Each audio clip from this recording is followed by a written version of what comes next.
And it begins. Ken Jeong. Joe McHale. Hi, this is Ken Jeong, and Dr. Joel McHale. we are here on the darkest timeline. That is our first podcast we have Until we're ever. sued for that name, right? Say it again. Until we get sued for that name. We'll worry about that later. Don't worry. Okay. Don't worry. I spelled darkest with 2 D's, so there's no way. And I said darkest time. That's amazing. So for those of you who are not tuning in right now, Ken, it shows you Ken is a doctor, and he can come up with smart moves like that we will be covered for if we are sued. Yeah. So Ken, I have already derailed this this inaugural podcast. It's okay. We'll start right over and reset this shit, so that's fine. Whoa. No, I feel like we should just keep going because everything's natural. I'm naked at home. It's cool. I'm just sitting here. Oh, too much. You're right. You know what? I think we should start over. I'm Ken Jeong, and I'm Dr. Joel McHale. And this is the Darkest Timeline podcast, lawsuit-free as of today. So we're fine. Everyone relax. We're in a pandemic. It is okay. And before we go on with this, I just want to say my thoughts and prayers and my best wishes to all of us who are affected right now with the coronavirus pandemic. My thoughts and prayers go out to everyone affected, and that is the reason why we're doing this quarantine podcast, and we're all trying to make sense of this and all trying to escape from it. So just want to say just thoughts and prayers and love to everybody listening to this and not listening to this. So and on my behalf, thank you, Ken, because you have never said that to me about anything. You've never sent your thoughts, prayers, or love. So I take that. Thank you. I accept it. That's not true. I've sent your beautiful wife and family well wishes, just in general. Just hope you guys are doing great. You're living with a monster. Yeah, but you've never said specifically me. Yeah. I feel like, we've worked a lot together. We spent a lot of time, and you've never said that. But now my dog, hold on. I don't know if you know this, Ken, but I also run a dog hotel. And it's full. Is that the Barclay Hotel in Westlake Village? Is that the yes, kennel? It is. Oh, that's really cool. Yeah, the Barclay. Thank you. I didn't know you were in the Barclay. It's a great Ken, place. we should talk. You've been? You stayed? Thank you. The rooms are. I know you're not the biggest guy in the world, but I guess you do. A few Great Danes or Airedales would outweigh you. But why are we doing this, Ken? Why am I asking these? Ken and I, who are friends, ish. Well, when we get paid to be friends, and Ish. I'm happy to accept that money from Coke Zero as well.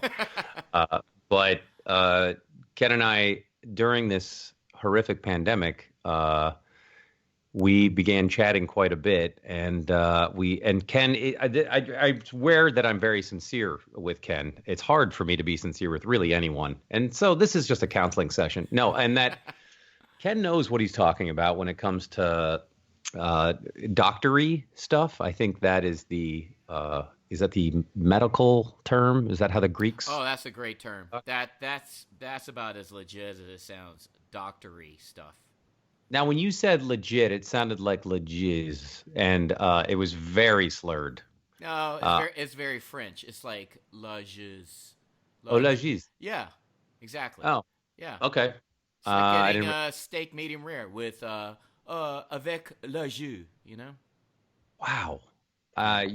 This is why we're doing this, because Ken is very smart, and he's a terrible dresser, but he's very smart. And that's one of the reasons I like to be around him. And we knew that this podcast, this inaugural, are we going to do more than one? Or are we just doing one? I think we're just doing one. I think like Star Wars, just one. Yeah. We're following the Star Wars model. This is basically. It's the Le Jus Awakens. That's what that's. Yeah. Another lawsuit. Keep them coming. We decided that we would do a half English, half French podcast where, well, as Ken tweeted out and Instagrammed and MySpaced and Friendstered, that we were going to do this. We were going to take questions about the pandemic, which I know everything about. I know more than Ken. And then, of course, because he and I both worked on the show Parks and Rec, we thought we would take questions. Community. Excuse me. Yep. Thank you. See, this is why you're my friend, because I thank you. You were the lead of Community for 6 years. You know that, right? You were the lead. I know that because he kept reminding me via text from your assistant for 6 years that you were number 1 on the call sheet. You were 2 on the call sheet. I was 2 plus 8. I was 10 on the call sheet. I had double digits every day on my call sheet. Not bitter. Fine. Everything worked out okay. There was a 1 in that, Ken. There was a 1. And I'm like you, but a 0. Oh, that's in life and on the silver screen. You have 10 times much more money, and that'll be for a later podcast when we take all of our money and we put it into 2 different piles. We put it. That's good. Wow. And do we put it in one of those little containers where you suction it and just like see how fast it goes? And who has the big? That sounds like a new game show that you're hosting, or me. So it's kind of like Suction Wealth, right? Are you ever going to be on a game show, Ken? I'm just curious. We're laughing because,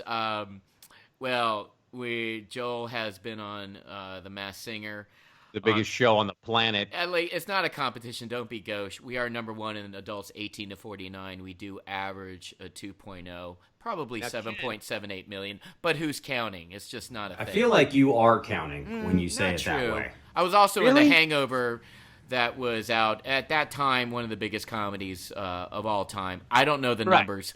278,467 worldwide. Whatever. Who's counting? Doesn't matter. It sounds like you are counting, and it does matter because you said the exact numbers. I don't really know if I did. Agree to disagree. Hangover 2, 581 million worldwide.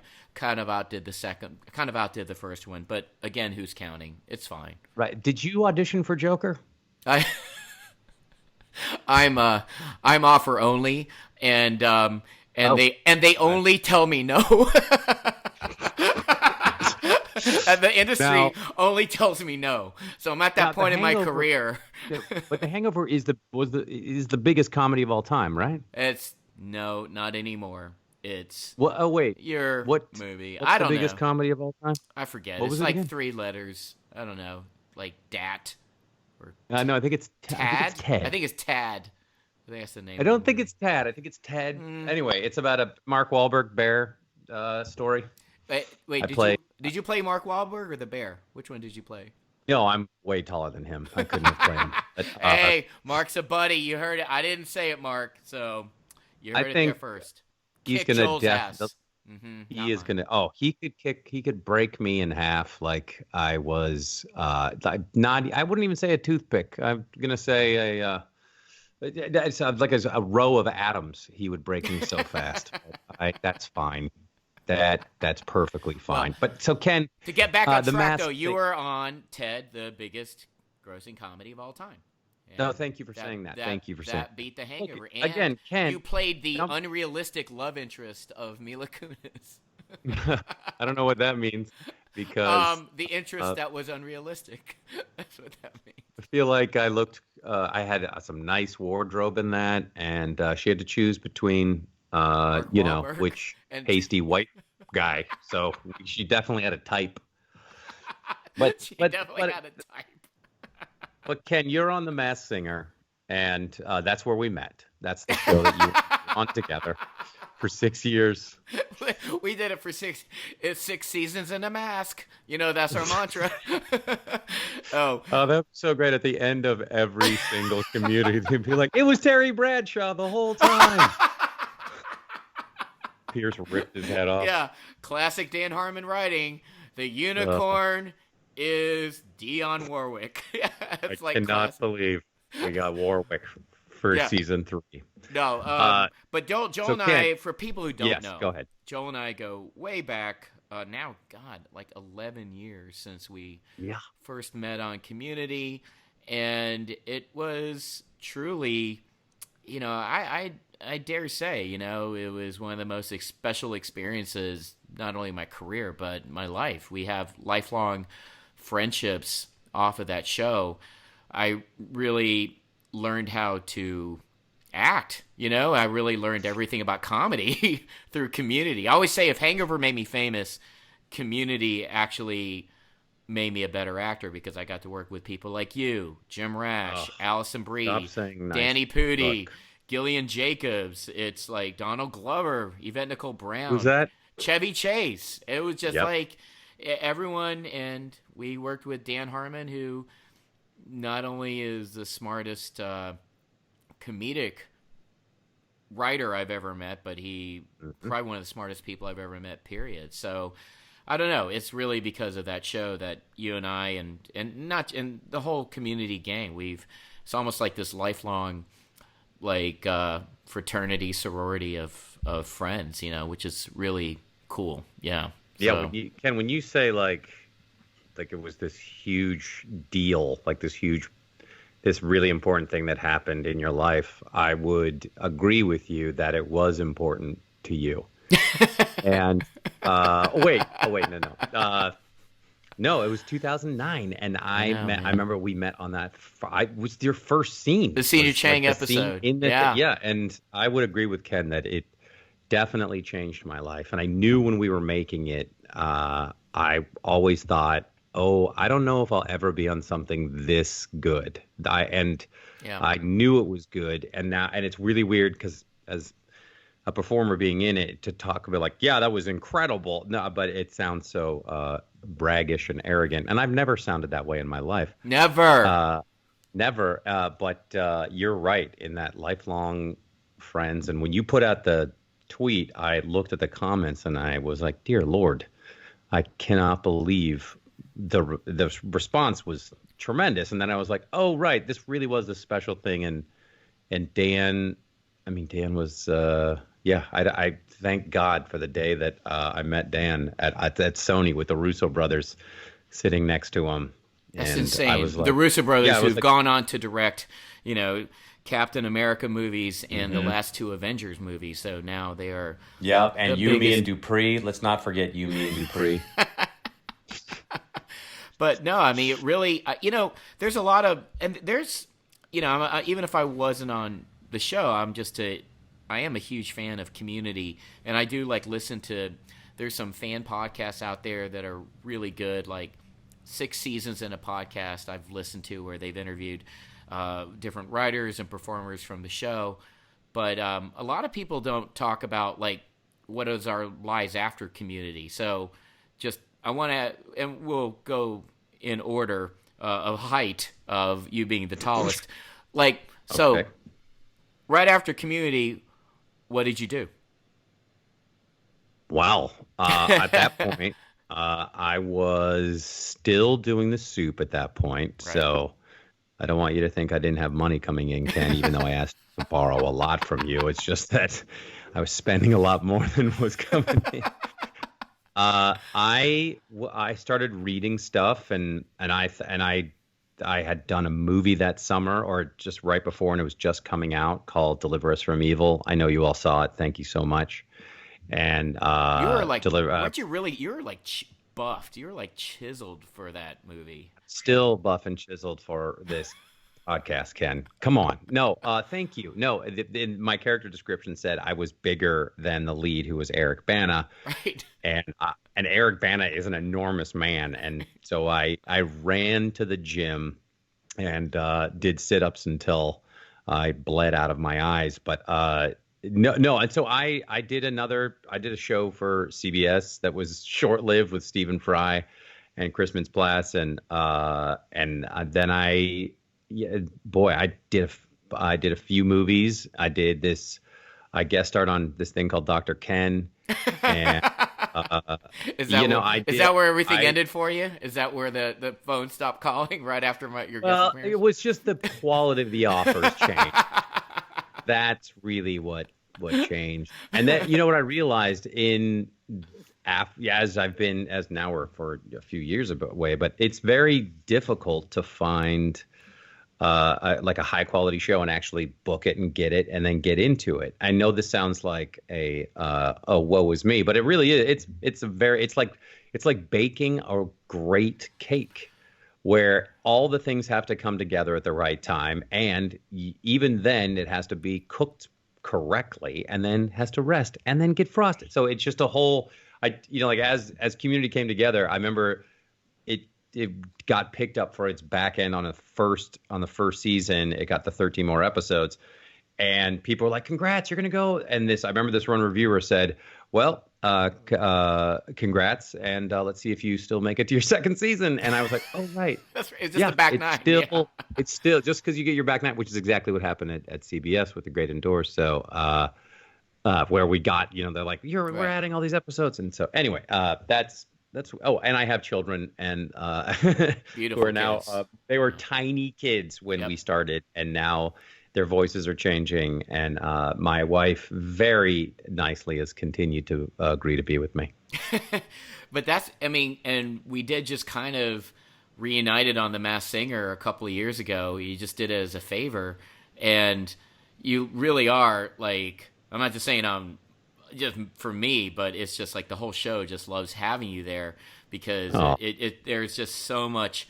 I think because of our history, we just have so much fun just being really, really mean to each other, and they figure out the nicest things they can leave in the edit for the show that's like passable for broadcast television. But it's just nice to do that show with a friend, and I don't know, it's funny how, and you have this with other friends from Community like the Russos and people that you continue to work with like Jim Rash, and it's become this kind of, I look at Community kind of like it's like my acting conservatory. That's my acting school who I went to school with and learned a lot from and copied a lot from and stole a lot from, and then it's just great in the back of my head knowing that at the very least I can always go back to my friends, and that's kind of, I feel like that's what Community is to me. And I think after Community, I did my own show, Dr. Ken, which ran for 2 seasons on ABC, and I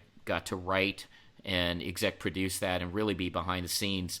And like, you really nailed the 2 on that one, as if you did one more season than The Great Indoors. But I get it. Trust me. With our post-Community projects, 2 is not an accent, nor is neither a statement or a non-statement. It just happened. So my first order of business was to like, okay, Dr. Ken's at Sony, Community was at Sony. Let's get all my friends from Community on the show.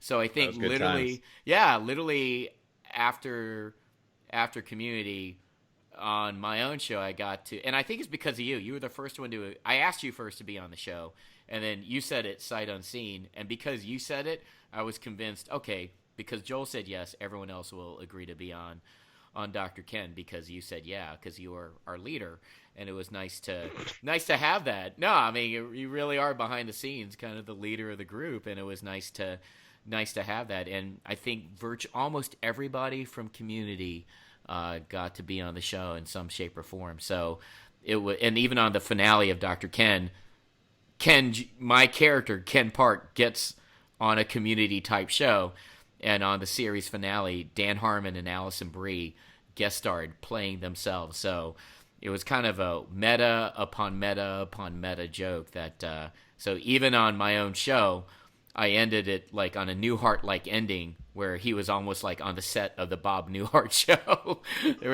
You should have had Bob Newhart walk in. Yeah, I could have. And it was so I think that kind of defined my post-Community career for a while. And then before The Masked Singer, I just started doing stand-up again and had my own Netflix special. And that's kind of where we also reunited on the road. You and I started doing some road work together just for fun because we have the same stand-up agent. And shout out to Matt Blake. And it was Ryan Bayardoni. The other one. You never get his last name right. Right. Ryan. We're no, you're right. So Ken and I have done a few shows where we Ken does he does 45 minutes, so he'll do like 5 minutes of comedy, and then I don't know what you do after that. 40 minutes but of then, Q&A. no, but then we'll go on stage together, and boy, it's so much fun. And we brought Gillian to one of those shows. That was my and we favorite threw show. her on stage, and she was like, "I've never been more terrified." There was like 6,000 people. Yeah, she had no idea. She was like, and we didn't tell her, but that was my whole goal. Like anyone, and they're all going to listen to this, so anyone who comes to any of our live shows, I'm going to put you there on stage, and you won't like it. So like Gillian didn't. Yeah, deal with it, Donald. Yeah. Donald will be the shyest one, right? Yeah. He won't know what to do when he gets on stage. Yeah, Donald was backstage at all of our shows. He just didn't come out of respect, We just didn't. Yeah. Yeah, we just didn't want to get on stage. He just didn't. Yeah, he was. Yeah. I of course, my favorite karaoke song is "This Is America." And, oh wait, you can't stop the singing other that. It's so Backpackers. Weird. It's so weird. But that brings me to say, I know at some point that as you had tweeted, Ken, this one thing that if you've ever been to Ken's live show, he does actually take questions, real medical questions, which I do too, but it's all very bad advice. But that is one of the reasons why as we talked about this, doing this podcast, that we would take, because look, this pandemic is, I don't know if you are, this pandemic is one of the most unique experiences in everyone's life on this planet. And it's crazy. And I think we all still are like, daily life is very different now for, it's been a little while. And so Ken, and Ken, I mean, your wife is a doctor, and after you were disbarred, is that what they call it? No, when I just left voluntarily. You don't get disbarred, and I wasn't disbarred. No, still. You say I malpractice out of medicine? I don't think I said that. I think you just said that now. I don't think I malpracticed out of I think that. that's a phrase in medicine, is that you malpractice. I don't after think so. Years. I think it's more like I just left for greener pastures. I think that's kind of what happened. Oh, yeah. Because when I saw your thing, it said Kaiser Permanente, never coming back. Like I thought, oh, that's like a medical thing, like you're permanently out. But anyway, that's a lot of people have said that, but no, that's not really what happened. All right, well, yeah, not really what happened. But at some point, we will, not at some point, but we want to take. I know that Ken knows a ton more than I do, but Ken, correct me if I'm wrong. The news cycle is unrelenting and somewhat terrifying, and I personally have to take breaks from it because I'm like, I need to turn it off for a while and just go throw a ball in the air.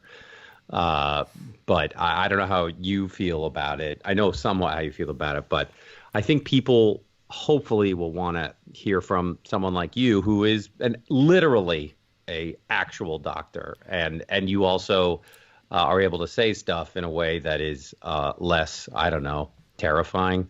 But this hopefully will be an easier hang.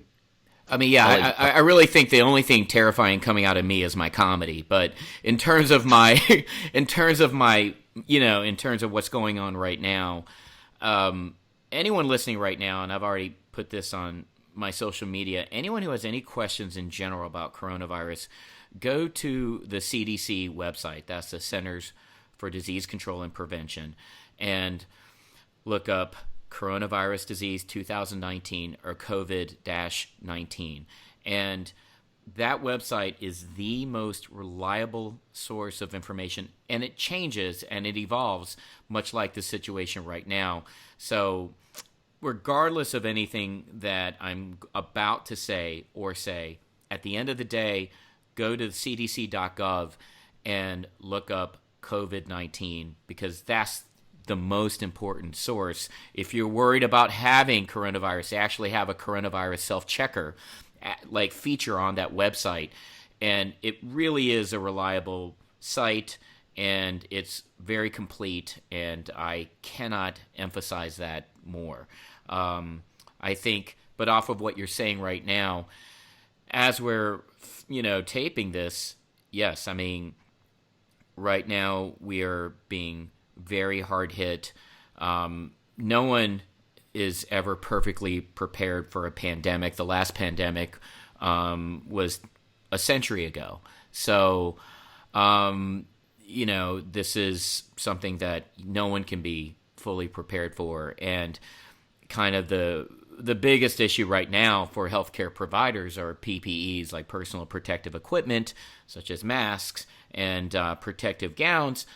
That's in chronic shortage at the epicenters of this virus, and which in the United States happens to be New York City, where at least or over half of the cases of coronavirus that are positive right now is occurring. So, at this point in time, my thoughts and prayers go out to everybody affected, and also the healthcare workers.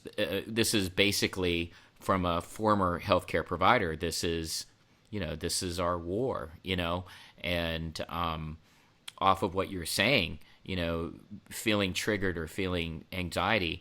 Yeah, when I'm watching CNN or MSNBC, I'm getting triggered daily because these are medical triggers. These are things that are.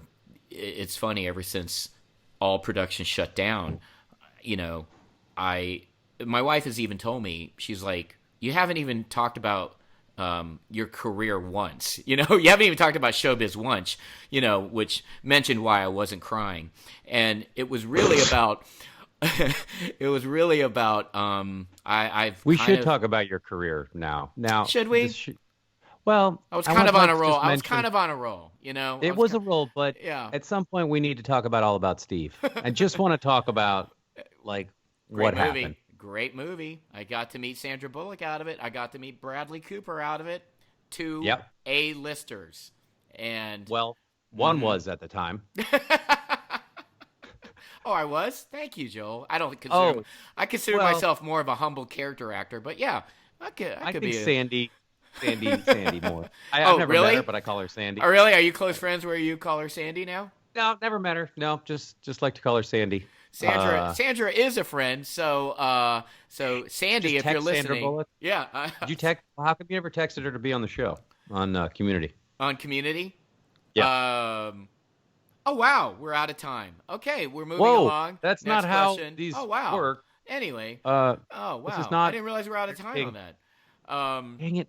All right, so I totally derailed what you were saying. No, it's good. But it's talking good. about you hadn't talked about your career and. No, but it was actually why I wanted to do this, because I needed this for my own sanity, is to talk to a friend. And since I couldn't find one, I reached out to Joel.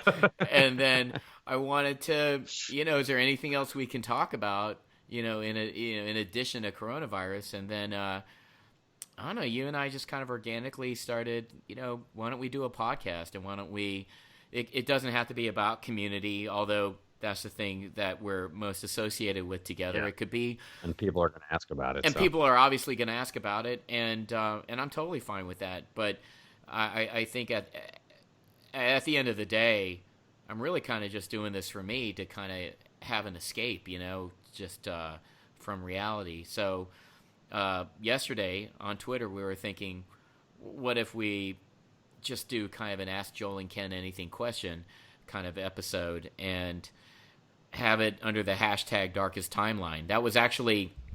That came from my wife, Tran, and for my stand-up fans, her last name is Ho, which I named my stand-up special at You Complete Me Ho. So the Ho titled this podcast. You really got that tie in there really good. And where can I find that Netflix special? I don't know. It's Netflix.com. /1837567 is the title number, but who's counting? And whatever. Well, it's not really. I mean, you just And Community, what a transition! Now available on Netflix. It actually coincidentally will be on Netflix April 1st, and that will be amazing to watch. So just that'll as be a good. fan. But that said, I'd like to thank Tran publicly for doing our job for us and coming up with something creative. Because Tran, if you guys ever meet Tran, she's a beautiful person, beautiful woman. She's a doctor and bilingual. How many languages does she speak? I think, yeah, she speaks English and a little Vietnamese. Yep. Well, I thought she speaks Spanish as well, and I'm not kidding. She speaks a little Spanish. Yeah, a little But Spanish. good for her. And how many languages do you speak, Ken? I speak 85. You're kidding. Yeah, I do. Yeah, I do. Huh. I speak Los Angeles American. I speak Calabasas English, and all 100 counties of North Carolina with their different accents and dialect I speak. 17 of those I don't speak very well. So you subtract that, I speak 85 different languages. I just fell asleep on my first podcast episode. That's so funny. Well, deal with it, which would probably be the title of our next podcast after the lawsuit. Deal with it. So, but Tran came up with the name. Thank you, Tran. And the Darkest Timeline works for the obviously works for the pandemic. It works for the show. It works for everything, and I think it's just addressing the elephant in the room. So yesterday, both Joel and I, we were like, any questions you want to ask me and Joel, all community related or coronavirus related, use the hashtag Darkest Timeline, and within like 45 minutes, we had like 100 questions. So I just want to thank everybody out there on social media for giving us basically all the material we need for 5 episodes. So yeah, it was pretty amazing. And I just say we just jump right into it and start into the first question that I saw under hashtag Darkest Timeline to me and Joel. It's from Laura C. Ask, do you know who she is? Laura C? Yeah. Yeah, we dated in high school. All right. Second question is coming from Name Cannot Be Blank. Hashtag Darkest Timeline. Will Troy and Abed destroy the cure for coronavirus since it's basically evil? So that's a good one. That's a good one. Yeah. That's the very first one. And I just reply yes. How about that? Right? Yeah. And on Instagram, Allison Bree said, "I have so many questions," and Did she? To which my wife said, "That is the best comment." And so, yeah. Allison Bree, that's amazing. Did you see that Dan commented on my Instagram post? No. What did he say? I just saw it. He says, "Doctor," addressed to you. In relation to the pandemic, to COVID. Can I get it if I touch 6 seasons that then touches a movie? And what if I only really touched 5?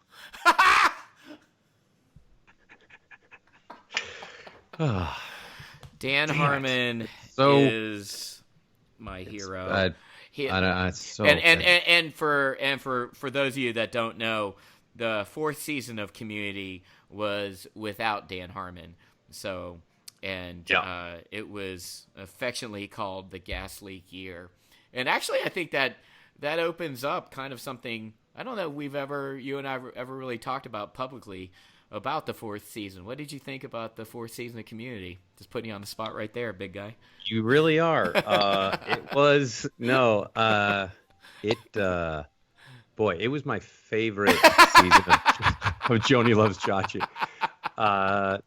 Look it up, kids. That's an old show. It's an old reference. I think it's safe to say, because I have friends who wrote on the 4th season, and some of them wrote for Dan on the first 3 seasons. I think it's safe to say it wasn't the same show, and how could it be? And something was amiss. I would like to even think that. I think it's safe to say that the 4th season was different because. I would say outside of the writers that had written for season 3 for Community, 85-90% of the writers were new. So you're going to get a different show, a different type of feel, and it was different because when you don't have the creator of the show on there, it definitely felt different, and dare I say now, it definitely felt a little off. I don't think it's any different than when SNL didn't have Lorne Michaels and Dick Ebersol took over It was a different show. When I think Ebersol took over for 5 years, and then Lorne Michaels came back. So I feel that's how it felt to me a little bit, almost like an Ebersol SNL like year where we had good moments. I think the Freaky Friday episode that Jim Rash wrote was absolutely amazing and could have been in any season. And I think there were really good moments performance-wise. But, yeah, I think it's safe to say that it was a bit off. And why shouldn't it be, Because the creator was off. So the show was off. It kind of makes sense. Yeah, no, it didn't. It was without, you're right. And there are some shows that can be great and fine without the person that created them. And then there are shows that need the creator to be there for everything. And this is definitely one of those shows. And so it just was very different and it wasn't as good. And Jim's episode was great.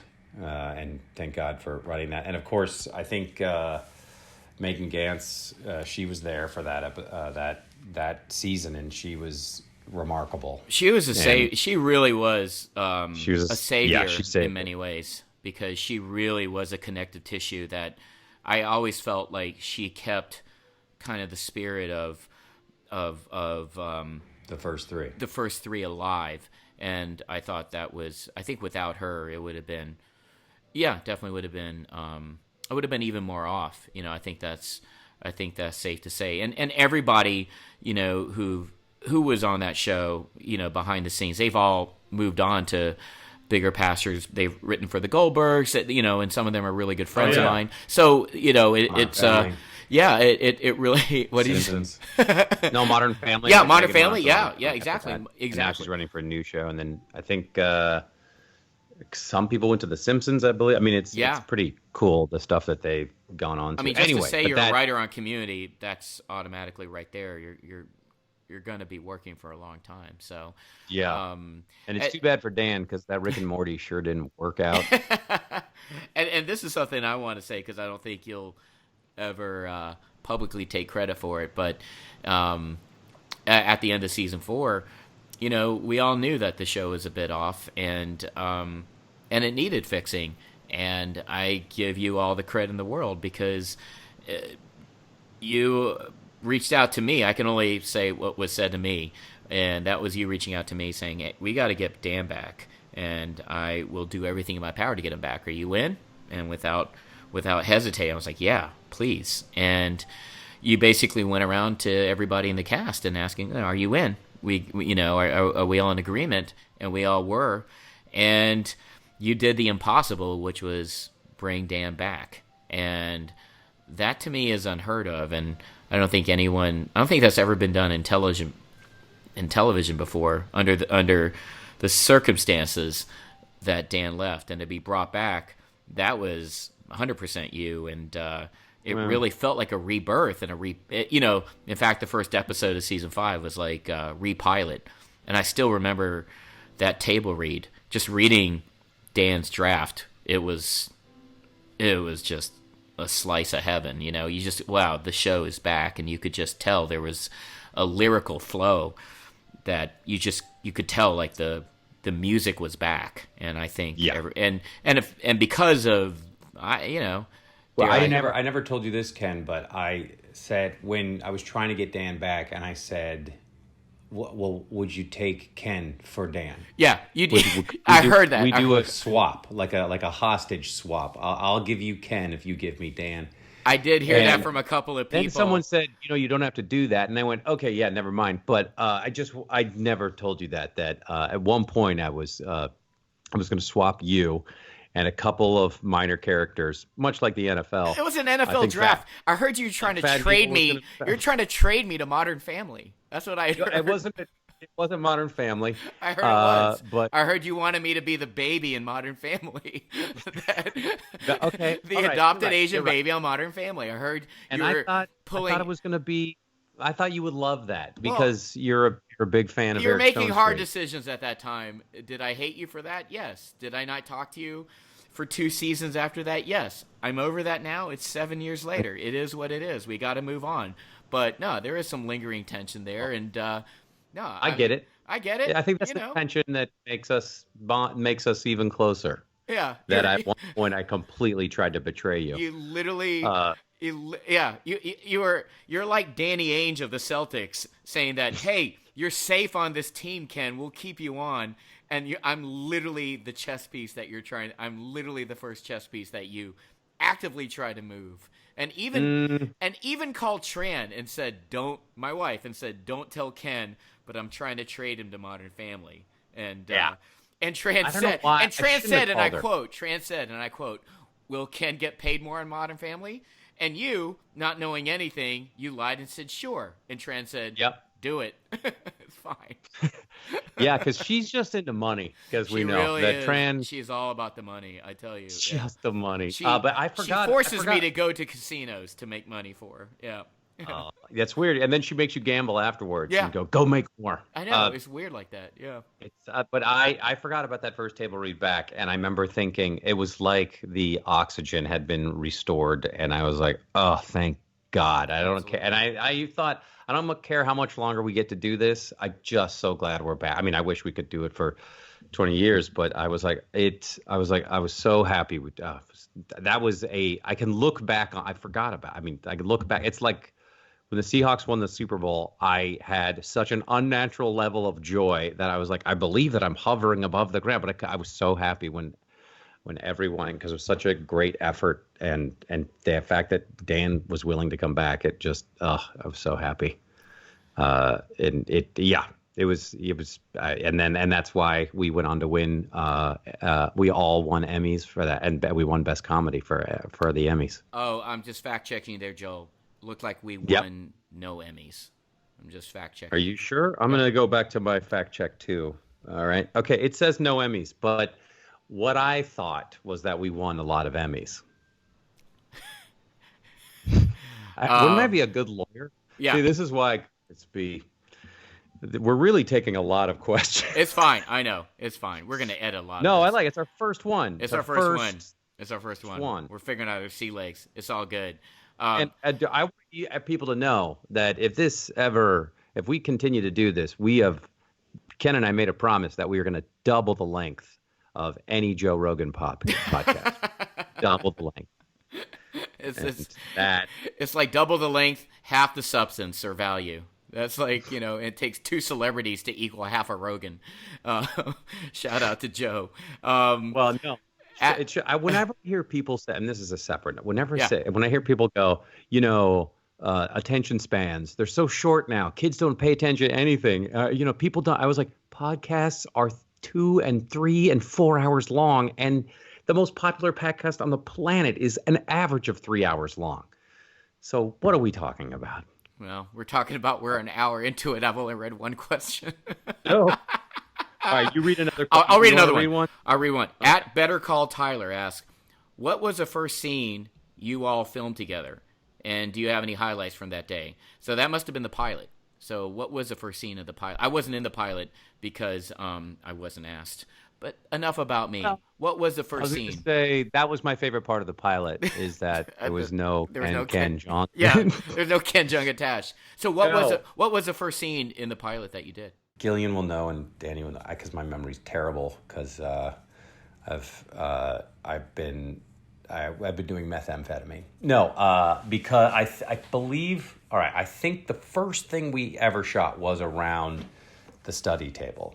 I'm almost positive. I can't, but I remember thinking to myself as I looked at the dialogue. I just remember thinking, "Don't fuck this up." I wonder, and then I thought to myself, I bet Anthony Hopkins said the same thing at the beginning of Silence of the Lambs. Did you think when you're that first day, and we're all actors and we've done a lot of pilots, and I'm sure that wasn't your first pilot, right? You did a pilot for the IT crowd, I think, like a couple years before. And then I did a pilot called Monsters of Radio with Danny Pudi and that's right. Jason Weiner wrote and directed that. Yeah, I did. So I had done a couple, but I think what you're about, you never know with pilots. Is that what Right. you're going to say? Something? Exactly. Yeah, you just never know.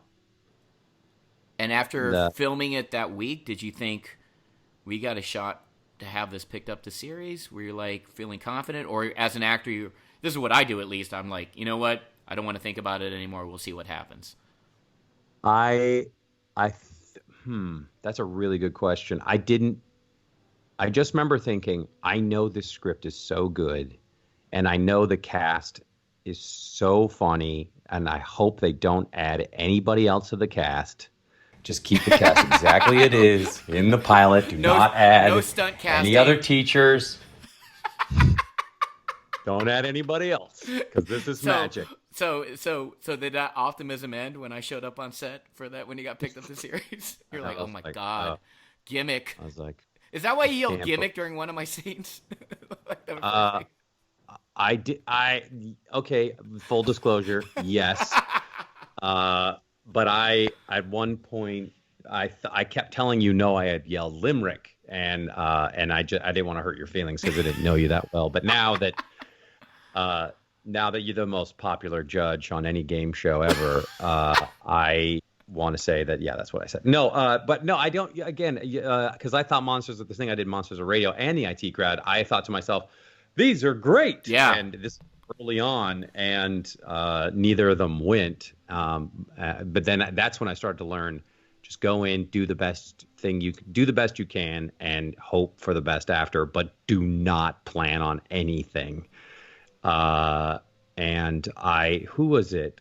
I forget some actor, or when you never know how anything's going to turn out, and the only way you ever are sure that it airs is if you actually can turn on the television and see yourself looking back at yourself, and you're like, all right, it is. Anyway, so when it got picked up, good point. When it got picked up, I was I was thrilled, and there was I think there was I had a confidence. I was like, this is a really great script, and I don't know what I didn't have any idea about the politics of network television back then. For the kids listening, network television is used to be 4 channels, and now everything's changed. But no, I said, just make sure you nail these speeches and don't mess them up, and don't allow anybody from The Hangover to get me. I mean, excuse me, keep going. I'll stop. Anyway. Well, okay. You know what? Like, we did this Vulture Fest back in October or November of last year, where the whole almost everybody from Community got to do this panel, and that was really one of my favorite days I've ever had. And I don't know if we'll keep this in the podcast or not, but I just want to just talk about it. I had so much fun, seeing everybody, and then and I don't know, we may keep this in, we may not, but then you took us all out for dinner at your favorite steakhouse. APL Steak in Hollywood. And it was, I wouldn't remember because I had blacked out. And it was Dan Harmon,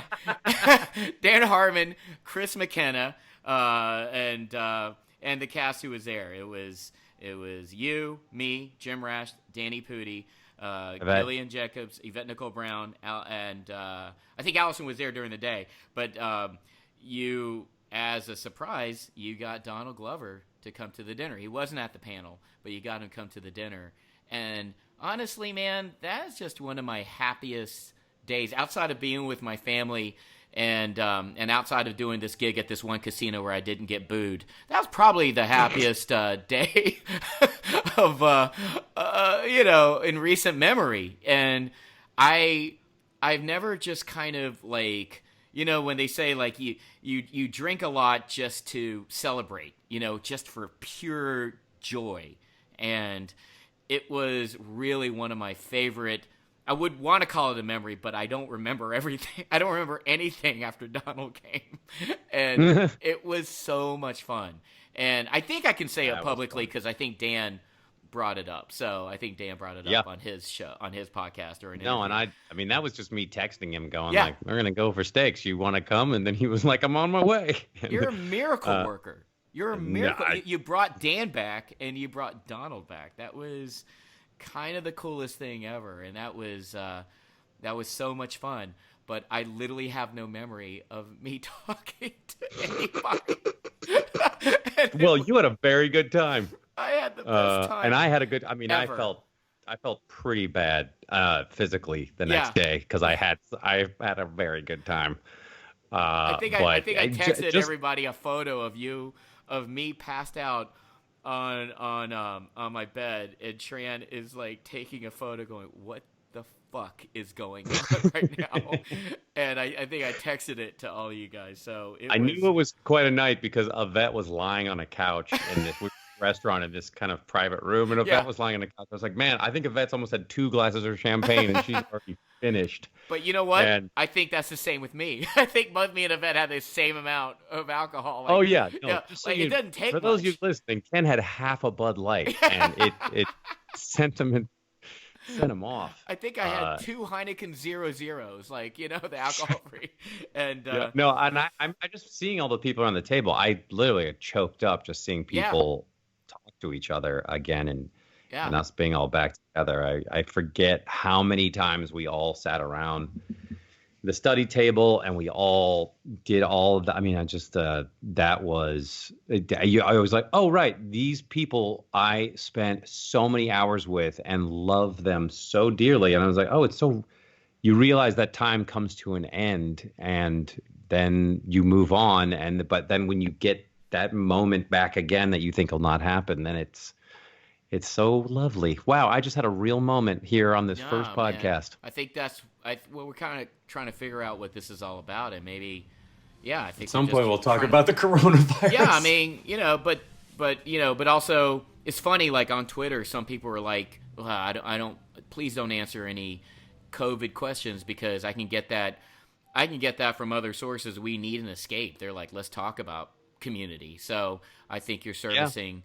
I think you're servicing that. You think we can talk about Vampires Suck? Because that was another Ken was in. He's talking about Vampires one of my movies. I got a house out of it. Moving on. You got a house? Yeah. You know what didn't suck? The check. So okay, that's all I'm saying. I felt bad. I mean, I don't know how can anything have a -1 on Rotten Tomatoes. It's like a reviewer went and reviewed it bad twice. I don't know. They were just so angry. They went back and they were like, and another thing. What'd you do? Review the DVD? I don't know. When DVDs existed?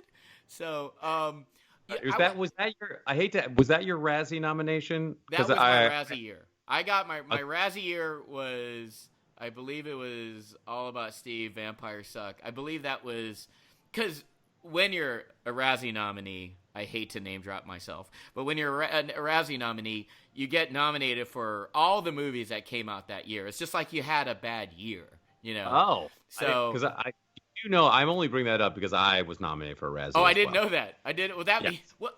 Well, okay. I don't think I've ever told anybody this.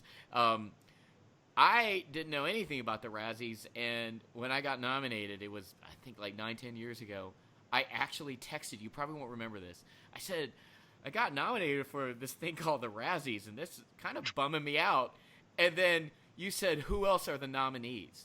You don't remember this. And I said, I texted you, and I said, it was James Franco, Al Pacino, and like all these A-listers. He goes, and you said, my point exactly. He goes, this is an honor. I wish that had happened to me. You were so nice. And then from that moment on, I just didn't think about it. That was actually you. And so when you got nominated, and they're probably with a bunch of A-listers, right? There was a bunch of A-listers and me.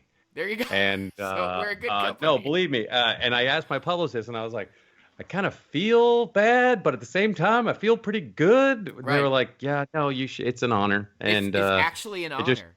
It shows you've reached a certain level in your career that you can be nominated for one of these things. Because imagine if they win after like actors that were actually like terrible in bad movies. Right. And they're like, that Hugo Johnson. Right.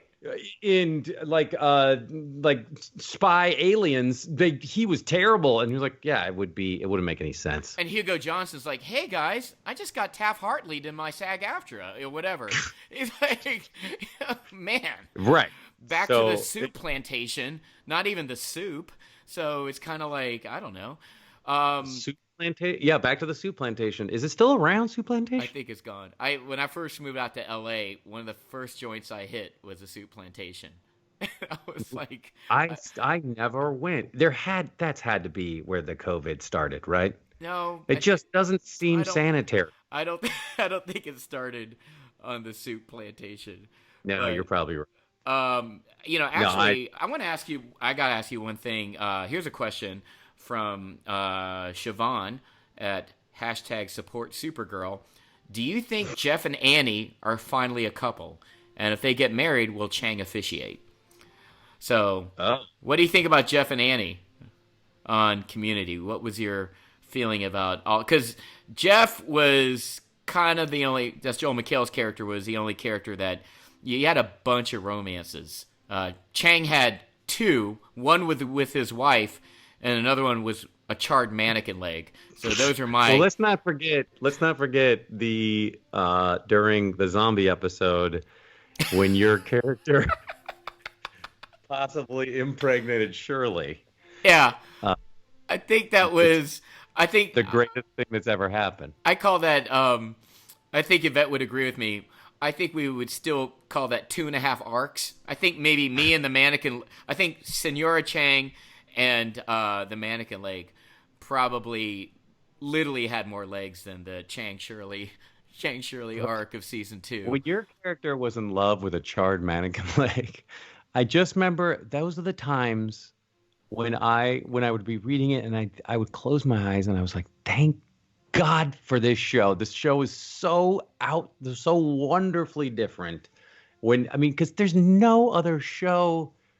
Nothing else on the air was doing anything close to that, and that's when I know it sounds so arrogant for me going like, wasn't it so great the show I was in? But I was like, when I would see the charred mannequin leg or like the monkey gas, stuff like that, I'd be like, this is so wonderful. I was always so thrilled. Even though we put in crazy hours, but I was so happy when I would read stuff like that. I'm trying to think. I was thinking of a question that wasn't part of these Twitter questions, but something I wanted to ask you. You're always like on these panels when you talk about favorite Community memories.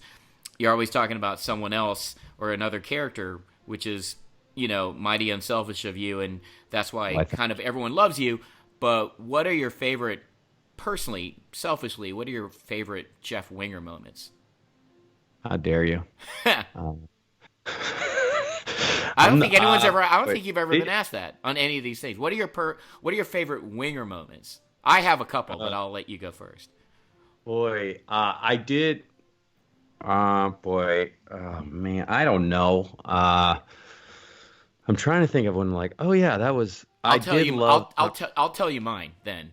Okay. My favorite Jeff Winger moment was the Dungeons and Dragons episode, season 2.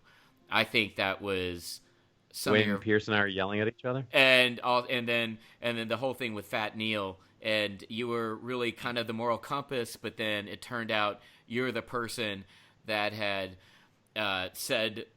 coined him Fat Neil, and that little twist, and kind of seeing your sincerity and kind of the snarkiness and kind of the. I think of Jeff Winger as like fractured good intentions. You're always that guy with good intentions, but you're kind of a broken toy.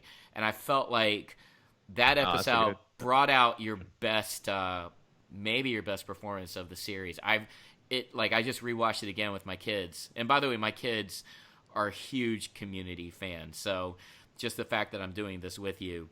And they don't like Chang, by the way. They don't like my character. Well, it's their dad. It's their dad, and it's Chang. It's like a little bit of both. But they were crying, laughing at your scenes of when you said, and it's not even politically correct to say this at probably now, but so I'm just quoting from the script. My favorite Jeff Winger moment is when Pierce outs you as a person that called him Fat Neil. You said with the most sincerest tone, you said, Neil, I can fix the situation. We'll find a fatter Neil. And you said it so without any mustard, without any conviction, without any comic kind of over the top ladlings that I would do. You said it so sincerely, And then Fat Neil says, there was another Neil there. He goes, yeah, but, and he goes, and he was bald and black. And you said, yeah, but I really don't see the world through that lens. And you said, it was the funniest.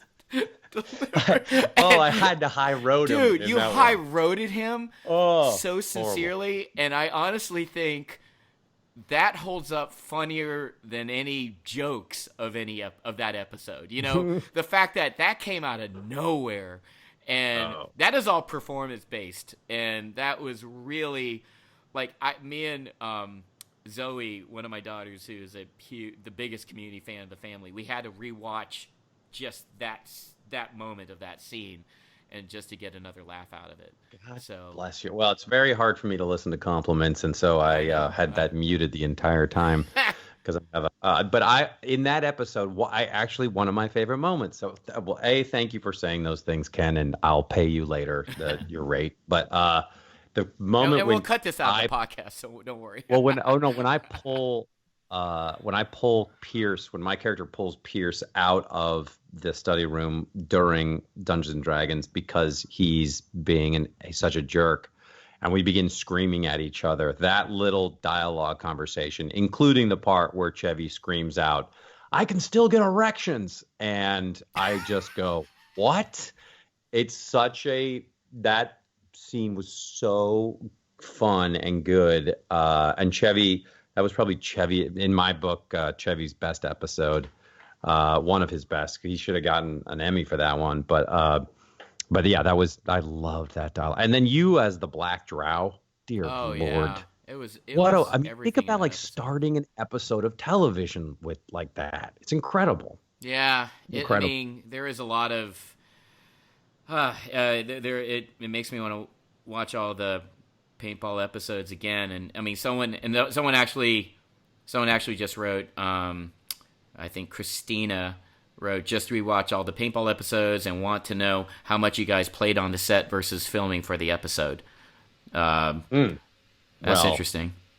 When it came to the paintball stuff, that had to be precise because you can't just be. I mean, those were real paintball guns, and even if you weren't shooting a ball out, you were shooting that gas out, and so all that stuff had to be pretty well choreographed. And so there wasn't a ton of screwing around. But one of my favorite moments from paintball is when Donald kicks the door open with his back leg and starts shooting everybody with paint with Abed. That made me. I was like, oh, there's a movie star right there. That's and right. Danny should be a movie star too right now. Danny, what? Say it again. I'm sorry. He should be a movie. That was in the Star Wars one. I think that was in Star Wars. That was in the final. That was in the third one. One? Jeez, I can't even keep track of them. Deep cut. What's your favorite paintball episode that you've done personally? Boy.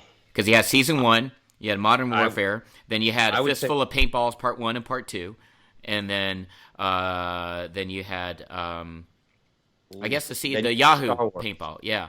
The Star Wars one. I would say. I mean, that's again. It's like picking who are my favorite children, which I will now tell you. No. I will. I would say. I would probably say the first one, just like because it was the one that was. I just couldn't believe it was all happening, and it was so much fun. But then, in the Star Wars one or in the Western one, when the ice cream cone mascot just screams "Go nuts!" and everybody starts running for their lives, I was just like, "Oh, this wonderful mayhem is." It's hard. Yeah, again, it is. Maybe I'm going to be terrible on this podcast because I'm not going to be able to tell. I don't know. What was your favorite? I think my favorite was the first one because it was the first one. But I think there's a world where the Western one is.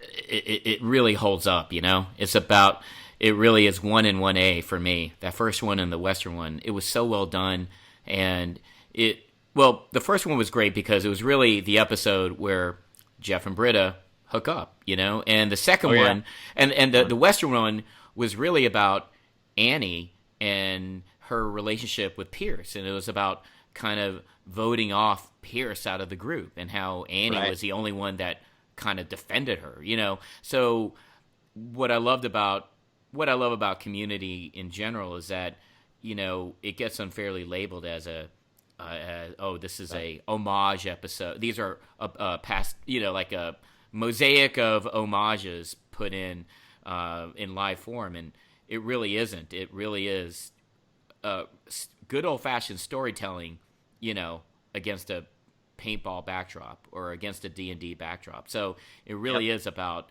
relationship and characters, and the older I get, the more I really appreciate that. So that moment in the Yahoo, was it the Yahoo year where Padgett is trying to find out if there's a secret paintball war happening? Do you remember that one? I love that one. I've seen it. And that when she ducks out of the room and everyone stands up with guns pointed at each other, I was like, yep. This is so much fun. I know. I'm sorry. I know. But this is fun for me. Honestly, we're doing this as much for us as we are for everybody else. I got one for you. I got a question for you. Yeah. It says Senior Chang. Oh, this is from I am Mike Cahill. Oh, hey, Mike. If Senior Chang cannot be killed, might we use his blood to develop a COVID vaccine? See, it ties them both together. Good writing, Mike. Good writing. On a medical end, absolutely convalescent plasma or plasmapheresis, where you're getting antibodies from the blood and cloning that and trying to make that into whereas, to quote Britta, you want to therapize that into a treatment for COVID-19. That's definitely an exciting an exciting kind of potential treatment. But I would never use Ben Chang's blood, because even I don't know where he's been, so I wouldn't use his plasma. I probably would use somebody else's. People forget that he tried to kill everyone in the school at one point. He tried to blow up the school at some point. Didn't he try to do that? Didn't he try to kill everybody in the group? Yeah, he totally did. I remember there was an ad lib. There was an ad lib that you and I did. Only you and I would know this. Where, I think the 5th season, Chang officially gets in the study group. And then, for some reason, you and I were improvising, and it fell out of the edit. And you go, "It's just weird, Chang. It's just did you try to kill us like a year ago?" And I would say, "Did I?" You did. I'm just kind of bumping on all of this. And then I think Rob Schraub directed. He goes, "Cut." Did I? Yeah, it was something along that line. Wasn't there? This is what I'm gonna do, guys. My memory's terrible. But I don't care. You know what? We're evolving this podcast to just foggy memories with Joel and Ken. No, this is good, because the more I talk about. But isn't there one? Was it? At one point, there was a storyline that came out that Chang was a twin, and you had eaten your twin in utero, right? Yes. Yeah. And that got cut? That was cut, right? Yeah, he had I think, I remember Joe Russo told me that one of the idea for Chang in the second season was the reason why you really explore his psychosis. I think, so Ben Chang had a twin that he ate in utero, and so got his powers. So I think I'm quoting Dwight from The Office. "Now I'm as strong as an adult and a baby." I think that's a Rainn Wilson quote. And so pretty good.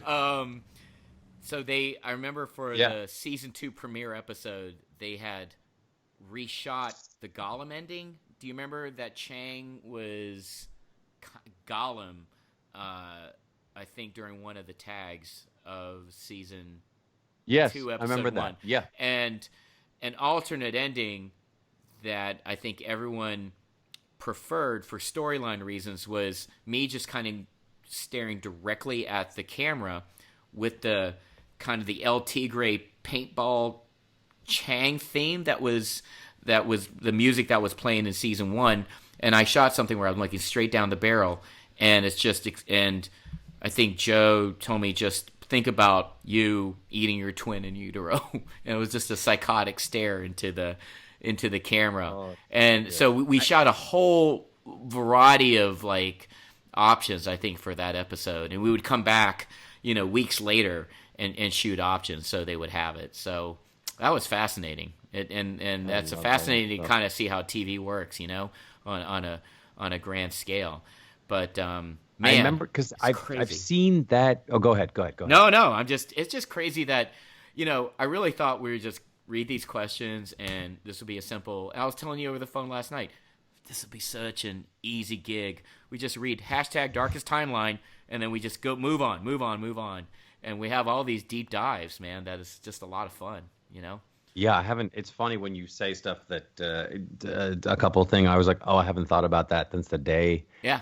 Since the day I shot it or the day I watched it back, and haven't watched it since. 'Cause my boys watched the show, but I haven't watched it the way they have, just because I'm. Why is that? You never. And I would ask you during the series, like, did you watch last night's episode? It was amazing, and you're like, no, I didn't watch it. And was it because you're just so busy because you're shooting the soup at the same time, or are you the kind of actor that, you don't want to watch yourself? Is that? Yeah, I would say I'd like to say it's a combo, because I was very busy at the time. Thank you for mentioning that. And but also at the same time, I don't really like watching myself. And I know that sounds like a neurotic actor, like I can't see myself, but I when I had the option not to watch it on time, I took it usually because I had new kids and all that stuff. But I don't. It's funny because I don't go back and watch.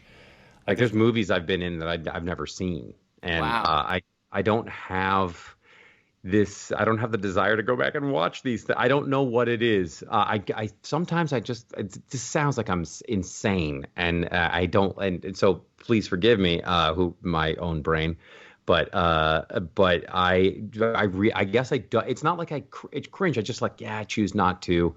I think also because I judge my performances so harshly that it's hard for me to kind of enjoy them. Bingo. That's why like on a set I don't watch the monitor. They're like, oh, you want to look at yourself on the monitor, and and a lot of actors do that. They'll go on the monitor and after a take or after a couple takes and see what that looks like and see what adjustments. I don't like doing it just because I feel like it takes me out of my flow. If I'm in a rhythm or if I got a good thing going, what will take me out is watching my jowly face and then I'll be focusing on all the wrong things and I do and it will literally rob me of the gifts that brought me to the dance. Oh, okay. Then I'll ask you on The Hangover.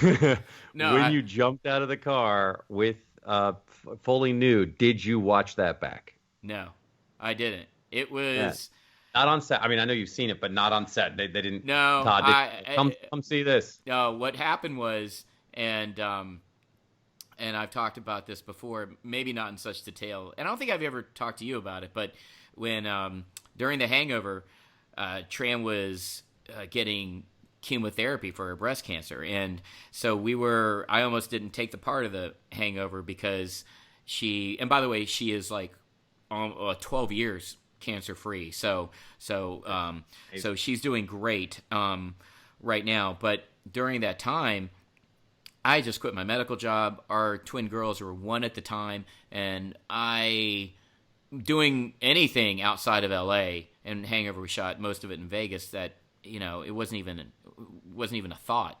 And I remember that just doing the Hangover during that time, I thought in many ways was an afterthought because it was really. I just remember I was only on that set for 4 days in Vegas, and it was once a week on and the Todd Phillips, the director in Warner Brothers Studio, would fly me back after I would finish every day of filming, and they would fly me back to LA so I could be with Tran and to make it to all her chemotherapy appointments. So it was a lot of stuff going on at that time, emotionally and medically, and so I really wasn't even focused on doing The Hangover that much, but I did. I noticed that, which is why they cut out a lot of my stuff. But I did. I did. I'm a huge fan of Old School. That was one of Todd Phillips' first movies, and I was really just hacking off of Will Ferrell streaking naked on the quad, and I remember thinking to myself, like, what if Mr. Chow jumps out naked in that scene where it's midway through the movie, they've just met Mike Tyson, they just almost got eaten by a tiger, they're looking for Doug. How could you make the stakes even higher? And so I gently floated the idea to Todd, what if I don't wear any clothes? I think in the script it had me wearing slacks, and I was like, what if I just jump out of the trunk naked? And Todd was like, you don't have to tell me twice. And he not only liked the idea, but he made me sign a waiver stipulating I wouldn't change my mind. So wow. So he knew that idea was money. We all knew that idea was money, and it was totally inspired by kind of what was going on at that time. Is life is short, Life is short. You just gotta take chances and follow your gut, and that just happened. And it just happened, and we didn't know it would be. Honestly, I will be, while Community will be near and dear to my heart, I think for most of the world, everybody will know me from that scene. And I'm totally fine with that because... And did you have to reshoot it for other countries clothed? I had to reshoot it for... Or you just did another take with underwear? We just did another take with underwear for the airplane version. Yeah. But we did it 40 times. From different... we're doing cinematically. We're doing it with now Oscar-nominated Todd Phillips. Now we're doing it with Oscar-nominated Larry Sher, the cinematographer. So, these guys know how to shoot a movie, and they really kind of push the standard of kind of cinematically shooting R-rated comedies at that time. So we were shooting on the same desert that... I think one of Chow's scenes on the same desert that they shot Casino, the Scorsese movie on. So, and they had me wear sunglasses where you saw like the car coming. That was a total homage to, I think De Niro or Pesci in Casino. So there was a lot of stuff going on, but that movie was really therapy for me, and it just got me through the hardest time of my life. I also like that there is like I like to imagine that there was a phone call between you and Tran where you're like, how are you, honey? How was it? And she goes, well, I went to the appointment and they said this. And then she goes, what did you do today? I'll do you one better. I'll do you one better. I called Tran, and before I would tell Todd, I ran it by Tran, and she said, it will be the feel-good movie of the summer because every guy will go home feeling good about themselves. And that's a line I use in my act, and I've used on several talk shows, but that line came from her. So I wouldn't have done it without her permission. Let me put it that way. So I run everything by my wife, and I run everything by Tran. Yeah, you run everything by Tran too, and she was definitely... That's why I married her, because we both have the same twisted, sick sense of humor. We just love comedy. If I was still a doctor practicing full time, we'd be, watching The Hangover and 40-Year-Old Virgin, Knocked Up, Community, that 30 Rock. That's kind of these great projects. Great Indoors, Criterion Collection, and but no, we're. No, that just brings me back, and it's funny how, and I think it has some relevance today because it's why we're doing this podcast. Really, is because we're all like everybody else in the country. We're all trying to self-quarantine. We're trying to keep our social distancing. We're trying to do the right thing, and we're trying to kind of find some escape right now from reality. So we're just kind of talking to each other, reminiscing, and honestly, even if no one else likes it, it's fine, because for like an hour, it's just nice to escape all this, for a second. Yeah. So what if I don't like it and you're the only one that likes it? I still could give a shit. Oh, good. It's kind of fun where, it doesn't really, it doesn't matter. But I do find some similarities where when Tran was going through chemotherapy and her treatments, it kind of time stood still, and I didn't have any jobs, any acting jobs or medical jobs, and I didn't care because I just wanted to find a path where Tran could potentially get better.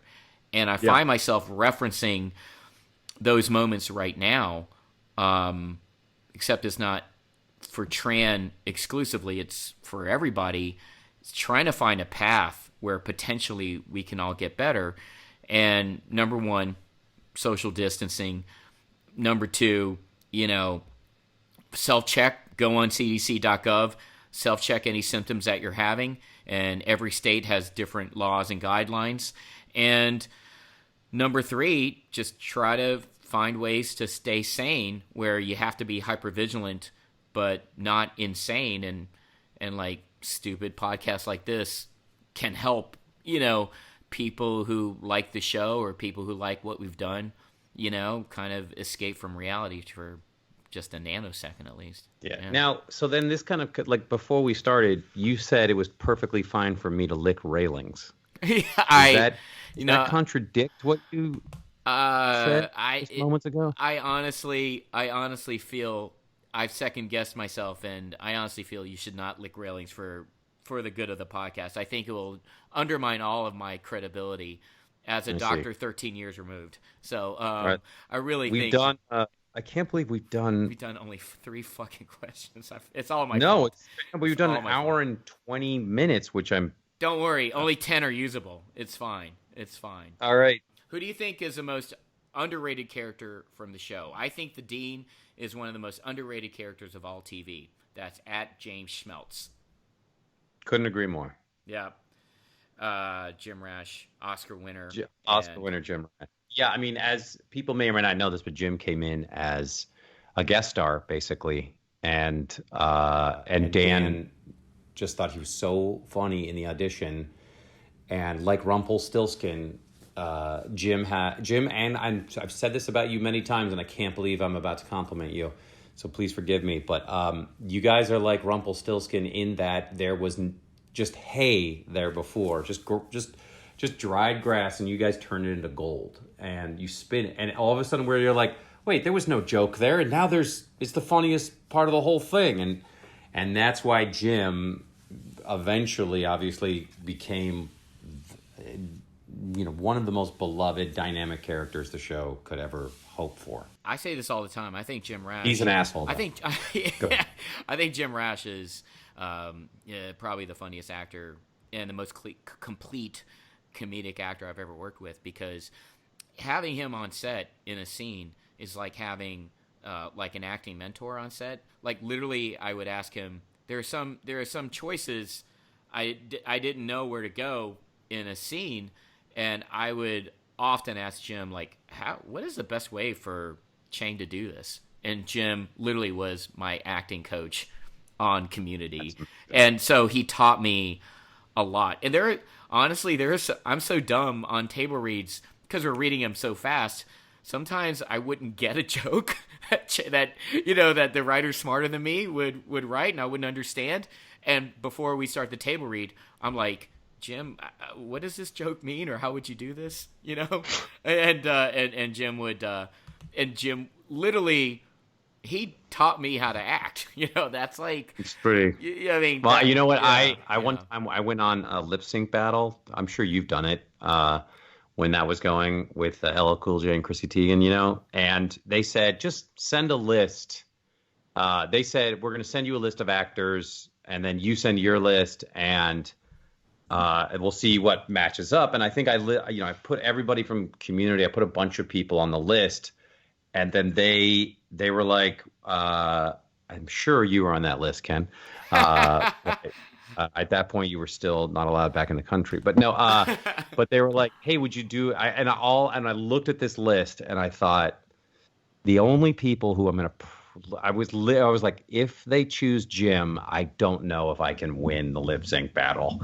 And of course, they chose Jim, and I was like, well, it's fun playing, but I'm not going to win this one. And then Jim, like literally the choreographer she was like, I've never seen anyone pick up choreography like you, Jim. And he was like, well, it's just a thing I do. And it was so, it was so funny. He did he did a Pink song, and it really made me mad. I saw your episode. It was amazing. It was brilliant. Jim, who did you go up against? You know what? I think that I was doing Dr. Ken on the Sony lot, and I think I just didn't have time to do it. I think how you were producing and writing and starring. At that time I was like producing. I was on set every hour when I wasn't sleeping at home, and I think there was talk about me and Kevin Hart were going to do it to promote Ride Along 2. That was a movie I was in. So, and I really wanted to do it, but I just I was busy trying to keep the show, keep the show alive. Yeah. Basically what was going on. So, yeah, it was funny. Like, well, I thought you were really great. There was like 2 years of my life. I'm sure you felt this way when you're doing the Soup and Community at the same time. It's like 2 years that are just, I don't remember a lot of stuff, man. I just totally forgot a lot of stuff. So it's really great to kind of talk right now, and it's almost like, is this like mutual therapy we're doing? I believe it is. That's basically what I've now figured out. This podcast is just because in so many like talk show interviews, you have your little stories ready. You don't really say too much, but this we can really go.